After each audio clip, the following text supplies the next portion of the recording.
नमस्कार साथियों, तस्वीरें आपको करनाल की आई.टी.आई चौक की बता देते हैं, जहां पर कल एक लड़का है मेरे साथ जुड़ा हुआ है, राहुल है, और ये कर्ण विहार करनाल से है। जहां पर एक पुलिस कर्मचारी ने इनको एक स्कूटी आगे निकल गई थी, उसी के में इनको बाहर घसीटा और वो वीडियो वायरल हुई है। वो वीडियो भी किसी और ने बनाई थी गाड़ी में बैठ करके, जब इस लड़के को वो पुलिस वाला घसीट रहा था।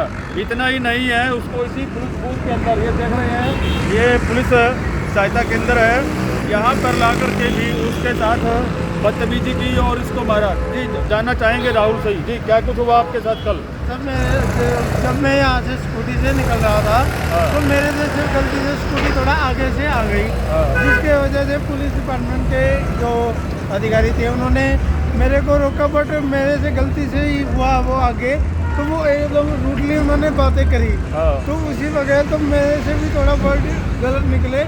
ये जो एक साधारण बात है कि कोई अगर गुस्सा होता है तो आपके वर्ड निकल सकते हैं, तो सामने वाला भी गुस्सा हो सकता है, सामने वाला भी गुस्सा हो सकता है। पर उन्होंने मेरे को उसके बाद मेरी स्कूटी की चाबी भी निकाली, और जो कि एक पुलिस अधिकारी को किसी भी व्यक्ति की स्कूटी की या व्हीकल की चाबी निकालने का कोई अधिकार नहीं है। और जबकि फिर मेरे को स्कूटी यहाँ से घसीटते हुए लेके गए, जबकि मेरे को उन्होंने मारा भी, और जबकि मेरे यहाँ चोट भी लगी है। और कुछ पुलिस में जो अधिकारी थे उन्होंने मेरा सहयोग भी किया। सिर्फ केवल एक व्यक्ति की वजह से क्यों किसी पूरे पुलिस विभाग को बदनाम किया जाए।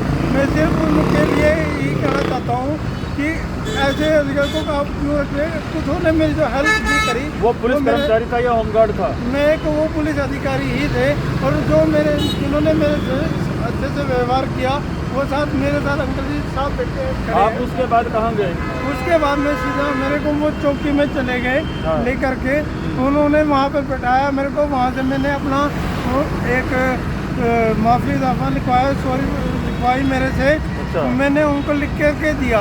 पर अब मैं ये भी कहता हूँ कि अगर मैंने वहाँ पे सॉरी का लेटर लिख के दिया, ये एक मेंटली हैरेसमेंट हो सकता है कि आप किसी के प्रेशराइज करके आप किसी से लेटर लिखवा सकते हैं, इसमें कोई बहुत बड़ी बात नहीं है।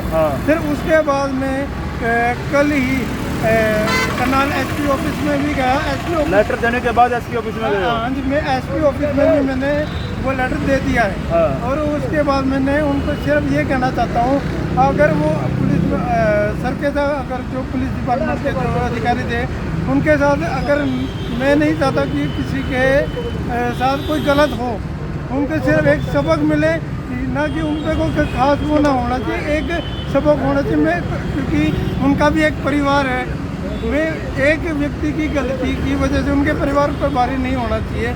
तो सिर्फ मेरी यही रिक्वेस्ट है कि उन अधिकारी से उनको समझाया जाए, उनको भी आने वाले समय में किसी भी व्यक्ति के साथ ऐसा ना किया जाए। सिर्फ मेरी ये रिक्वेस्ट है। तो देख सकते हैं किस तरह से इस लड़के को टॉर्चर किया गया, और उसको वहाँ पे बुला करके राजीनामा भी लिखवा लिया कि कल को कोई एप्लीकेशन देगा तो उसके ऊपर कार्रवाई ना हो, ताकि वो राजीनामा दिखा सके।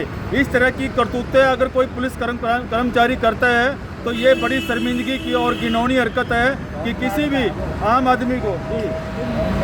और इस तरह से जो उसके बाद फिर इन्होंने जैसे ज़बरदस्ती और प्रेशराइज करके जो इन्होंने लिख दिया है राजीनामा, लेकिन उसके बाद ये राहुल लड़का, उसके बाद ये लड़का जाता है एसपी ऑफिस में।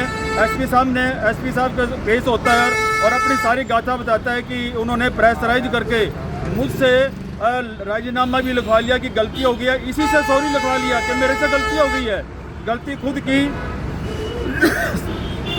सभी लोगों ने देखा, इसको सड़क के ऊपर सबके सामने शर्मिंदगी किया गया, इसको घसीटा गया, इसको यहाँ पर ले आकर के अंदर मारा गया, और उसके बाद इसको ले जाकर के पुलिस चौकी में किसी से ही माफी नामा लगवा लिया है। लेकिन लड़का पढ़ा लिखा था, ये एसपी साहब के सामने पेश हुआ है। अब देखना यह होगा कि एसपी साहब उसके ऊपर क्या एक्शन लेते हैं, क्या उसको सस्पेंड किया जाएगा, क्या उसके ऊपर एक्शन लिया जाएगा, ये आने वाला समय बताएगा। फिलहाल आप देख रहे हैं कि जब से कल से वीडियो वायरल हुई है, सैकड़ों की संख्या में फ़ोन आ रहे हैं कि ऐसे पुलिस कर्मचारी को नौकरी से बाहर किया जाना चाहिए। ऐसी जनता को बेइज्जती जो कर